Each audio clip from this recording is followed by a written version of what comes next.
Pusat perbelanjaan, departemen store, dan supermarket akan melanjutkan operasi di dalam toko dan memungkinkan pelanggan untuk berbelanja. Sebelumnya selama lockdown, penduduk dibatasi untuk membeli kebutuhan harian dengan belanja online normal. Sebagian besar ditangguhkan karena kekurangan kurir. China akhirnya memutuskan untuk mengangkat kebijakan lockdown ketat yang sudah berlangsung selama 6 minggu belakangan ini. Bagaimana situasinya selepas lockdown? Bagaimana pengaruhnya pada perekonomian China dan juga global? Kita akan bahas dalam kabar bisnis kali ini, tapi sebelumnya jangan lupa untuk subscribe channel ini agar Anda selalu update berita terhangat seputar bisnis, terutama industri plastik.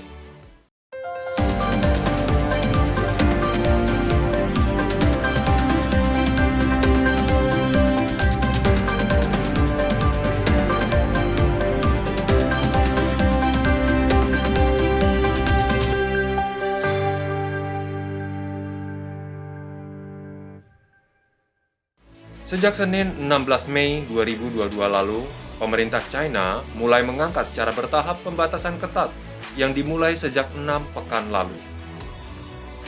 Akhirnya, masyarakat China di Shanghai terutama akan kembali mulai dapat bebas beraktivitas.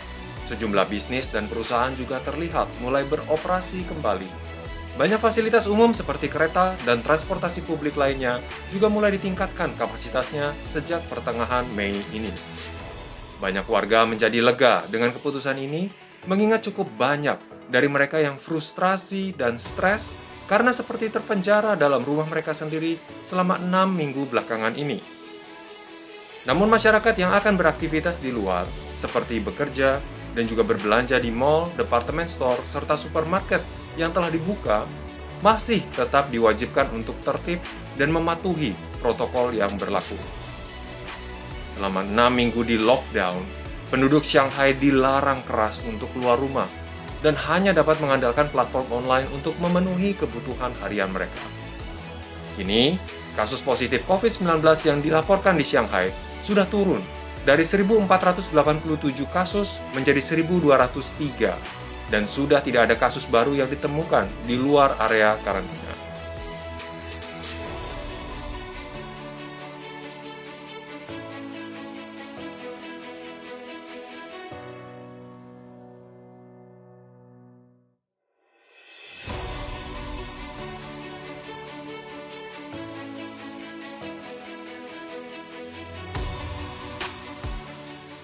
Sepanjang lockdown, perekonomian lokal di China sempat mengalami penurunan yang drastis.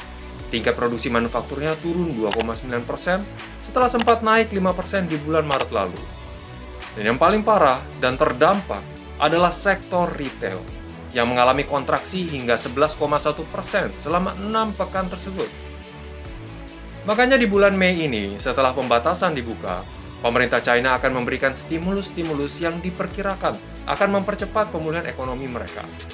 Menurut pengamat dan ekonom China di Oxford Economics, Tommy Wu, kelihatannya pemulihan ekonomi China dapat berlangsung selama semester kedua 2022 ini, dengan catatan tidak terjadi lagi pembatasan ekstra ketat seperti yang terjadi di Shanghai barusan. Bagaimana dampak pembukaan kembali China ini pada perekonomian global? Ini tentu menjadi angin segar untuk operasi logistik dunia yang sempat macet gara-gara banyak kontainer dan kargo terjebak di pelabuhan Shanghai selama pembatasan.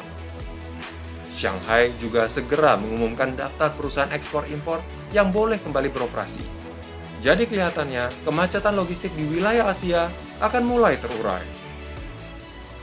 Jika sesuai rencana dan juga jadwal, menurut beberapa analis, pemulihan ekonomi serta manufaktur China akan dapat kembali pada kapasitas penuhnya di semester kedua tahun ini. Dan ini akan membuat permintaan pasar komoditas akan kembali menguat. Ini berarti harga-harga komoditas, termasuk juga biji plastik, kedepannya juga akan semakin menguat. Harga-harganya akan kembali masuk pada tren naik. Nah, seperti apa pergerakan harga biji plastik pasca diangkatnya lockdown di China ini? Kami akan bahas dalam breaking news berikutnya, maka dari itu jangan lupa untuk subscribe channel ini agar Anda selalu update berita-berita terbaru seputar bisnis dan industri plastik. Sampai jumpa di kabar bisnis berikutnya.